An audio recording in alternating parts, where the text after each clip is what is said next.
Бүгін құстар туралы сөйлесейік. 30-дан астам құсты сипаттап, олар туралы танымдық хикаялар жазған ақынды білесіз бе?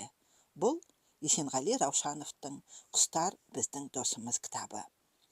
Аққуды, үкіні, ұларды атуға болмайтынын бәріміз білеміз. Ал құстар ұясын қай жерге салады? Ағаш басына дерсіз. Бірақ ұясын жерге салатын құстар да бар.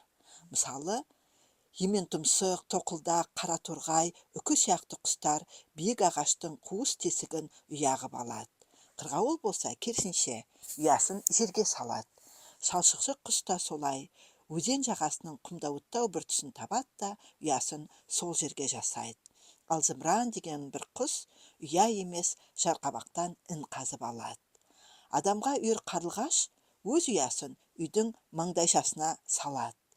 Бұдан да көп қызық нәрсені білгіңіз келсе, «Құстар біздің досымыз» кітабын оқыңыздар.